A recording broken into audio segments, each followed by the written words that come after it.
میں ہوں ندیم صدیقی میٹرو 7 پاکستان کے ساتھ آئی چلتے ہیں اورنگی ٹاؤن کے علاقے حضرت سلطان شاہ بابا کے خانقاہ میں، جہاں پر مختلف بیماری میں مبتلا مریض آیا کرتے ہیں اور اپنی مشکلات کے مسائل کے حل نکلوا کر جایا کرتے ہیں۔ ہمارا حضور تو سلسلہ فقیری سلسلہ ہے۔ میرے والد محترم آخری دنوں میں جب ان کی دنیا کا پردہ ہونے سے پہلے یہ پاکستان کے لیے بہت زیادہ دعا کیا کرتے تھے، اور ان کی ایک دعا بہت ہی نایاب دعا ہے کہ پاکستان تو آباد رہے۔ یہ بہت ہی ایک ایسا الفاظ ہے ان کا جو ہم نے کبھی بھی زندگی میں نہیں سنا۔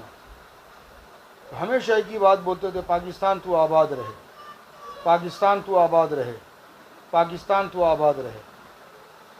اور بھی بولتے تھے باتیں بہت ساری کہ پاکستان کا کوئی دشمن نہیں، پاکستان کے لوگ خود پاکستان کے دشمن ہیں۔ اور جتنے بھی جو حکمران کے جو لوگ ان کے پاس آیا کرتے تھے، وہ ایک بات بولتے تھے کہ کپڑا جو ہے وہ 2000 روپے میٹر کر لو، کیونکہ ہم سال میں ایک دفعہ سلاتا ہے، لیکن ہمارے کو کرایہ، دوائی اور اناج ہم کو سستا کر دو۔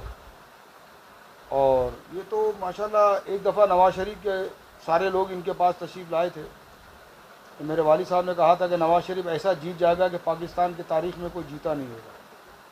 لیکن یہی سوال ان کو کہا تھا کہ کپڑے ہمارے کو مہنگا کر دو، لیکن دوائی، راشن اور کرایہ لوگوں پہ سستا کر دو۔ مشرف صاحب کی بھی پوری فیملی ان کے پاس آتی تھی، تو دادا حضور نے تو کسی بادشاہ سے ملتے نہیں تھے حضور، وہ فقیر درویش آدمی تھے۔ جی ہاں، نہیں ملے نہیں، ان کی جو ڈیلیگیشن تھا، وہ ان کے جو لوگ تھے، ان کے چاہنے والے جو تھے، وہ دادا حضور کے پاس آئے تھے اور نواز شریف کے لیے انہوں نے دعا کرائی تھی، اور یہ ان کے پاس اور کیپٹن صفدر بھی ان کے پاس آ کر جا چکے ہیں۔ اور جو کلثوم نواز کے جو ماموں ہیں، میں نے اپنی زندگی میں ان کو بھی ان کے پاس دیکھا۔ مشرف صاحب کی خالہ کو میں نے دیکھا، وہ ان کے پاس آتی جاتی تھی۔ مشرف صاحب نے خود ان کو جو ہے نا وہ تحفے بھیجے تھے فروٹ کے، تو سرکار نے استعمال نہیں کیا اپنی ذات کے لیے، وہ 1 مہینے تک رکھے رہے، باقی سرکار نے فرمایا ایسی جگہ ڈال دو گے کوئی بھی جانور کھا لے۔ تو بات دراصل یہ ہے کہ وہ کہتے ہیں کہ ہاتھ بھی اپنا ہے اور منہ بھی اپنا ہے، کس پر الزام دھریں۔ اور لیکن ایک بات ہے، یہ اللہ کے ولیوں کا ملک ہے، یہ اللہ اس کے رسول کے نام پر بنا ہے۔ انشاءاللہ اس ملک کو کوئی مٹا نہیں سکے گا، خود مٹ جائے گا، لیکن اللہ تعالیٰ نے پاکستان کو جو وجود میں لایا ہے، یہ رسول اللہ صلی اللہ علیہ وسلم کا صدقہ ہے، اور انشاءاللہ یہ وقتی طور پہ ہمارے اوپر آزمائش ہے۔ انشاءاللہ میرا یقین ہے کہ اللہ تعالیٰ یہ آزمائش سے ہم کو نکال دے گا۔ الحمدللہ رب العالمین والصلاة والسلام علی سید الانبیاء والمرسلین، اما بعد فاعوذ باللہ من الشیطان الرجیم، بسم اللہ الرحمن الرحیم۔ سرکار دو عالم صلی اللہ علیہ وسلم کے مہربانی اور کرم نوازی سے یہ سرکار سید نوبشاہ سرکار کا دربار ہے، اور یہاں پر میں امامت کرتا ہوں۔ 5 ٹائم کی باقاعدہ یہاں نماز ہوتی ہے اور عیدین کی نماز ہوتی ہے۔ باقاعدہ یہاں قرآن پاک کی تعلیم دی جاتی ہے، بچوں کو ناظرہ مفت میں جو ہے کہ کہتے ہیں قرآن کی تعلیم دی جاتی ہے بچوں کو۔ یہاں پر درس قرآن کی محفل ہوتی ہے ہر جمعرات کو، محفل سما کا بھی اہتمام ہوتا ہے یہاں پر۔ یہاں لیڈیز کے لیے جو ہے نا خاص طور پر پردے کا اہتمام ہے، اور قرآن کی تعلیم عام کرنے کے لیے یہ ہے کہ الصدف کالونی اورنگی ٹاؤن 10 نمبر پہ آپ جو ہے کہ کہتے ہیں یہاں پر بآسانی، مطلب جس رکشے والے کو، ڈرائیور کو بھی آپ بولیں گے آپ کو طریقے سے انشاءاللہ سرکار دو عالم صلی اللہ علیہ وسلم کا کرم نوازی ہے، اور سرکار کی بھی یہی، ان کے صاحبزادے کی بھی یہی فرمان ہے کہ میرے والد محترم جو ہے کہ کہتے ہیں خود فرماتے تھے کہ فقیروں کے پاس تو آپ کو پتہ ہے درویش لوگ بھی آتے ہیں، اور دیگر امام جو ہے دیگر لوگ وسائل، اپنے مسائل، اپنے وسائل سیکھنے کے لیے یہاں پر آتے ہیں، اپنے مسائل شیئر کرنے کے لیے یہاں پر آتے ہیں تاکہ ان کے لیے آسانی ہو۔ اللہ تعالیٰ قرآن و حدیث سے ان کے لیے آسانی کرتا ہے، ان کے روحانی علاج یہاں پر ہوتے ہیں۔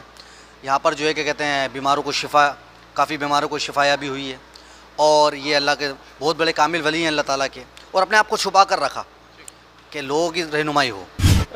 دادا حضور کا تعارف کرتا چلوں۔ دادا حضور دین اسلام کے ایک نامور عالموں میں سے، مشائخ میں سے، اور تہجد گزار، دین سے محبت کرنے والے، اور اس کے بعد روحانیت کے بیداد بادشاہ۔ روحانیت کے علم میں بھی مطلب عبور حاصل کیا، اور فقہ کے علم میں بھی جو ہے انہوں نے عبور حاصل کیا، اور اس کے علاوہ صرف یہ نہیں کہ دین کے معاملات دیکھے، انہوں نے دنیا کے معاملات بھی بڑے خوش اسلوبی سے سر انجام دیے۔ غریب و نادار لوگوں کی مدد، مساجد کی تعمیر، معاشرے کے قیام میں اپنا اہم کردار برصغیر پاک و ہند دونوں میں ادا کی، اور انہوں نے اپنا جو یہ فیض کا سلسلہ ہے نہ صرف اپنی حیات تک بلکہ پردہ کرنے کے بعد بھی ان کا فیض کا سلسلہ اسی طرح جاری و ساری ہے۔ آج ان کی درگاہ کے نزدیک مسجد، بہت بڑا ہال، اتنا بڑا مزار کا احاطہ جو آج تعمیر ہوا ہے، جہاں درس قرآن، درس بخاری اور نعت خوانی کی محافل اور دیگر محافل، اسلامی محافل جو بھی دن آتا ہے وہ مقرر یہاں ہوتی ہے۔ تو یہ دادا حضور کا فیض یہ ہے کہ یہاں ہر قسم کے بیمار، پریشان اور وہ لوگ جو زمانے سے ٹکرائے ہوتے ہیں، ان جالیوں کو پکڑ کے وہ اپنی جو ہے وہ داد رسی یہاں سے حاصل کر لیتے ہیں۔ موجودہ صورتحال میں اپنے دادا حضور کے صاحبزادے سید سلطان شاہ صاحب، جو کہ اس سلسلے کو جاری و ساری رکھے ہوئے ہیں، اس تعمیر کو بھی دیکھ رہے ہیں، دادا حضور کے آستانے کا سلسلہ بھی جاری رکھا ہوا ہے، وہ پریشان کن حال لوگوں کی فریاد سننا، ان کی داد رسی کرنا اور ان کی روحانی مدد کرنا، یہ سلسلے کو جاری رکھے میں اللہ تعالیٰ یہ سلسلہ تا قیامت جاری و ساری رکھے۔ مزید بہتر معلوماتی رپورٹ دیکھنے کے لیے میٹرو 7 سٹی نیوز کو سبسکرائب کیجیے۔ ندیم صدیقی، میٹرو 7 پاکستان۔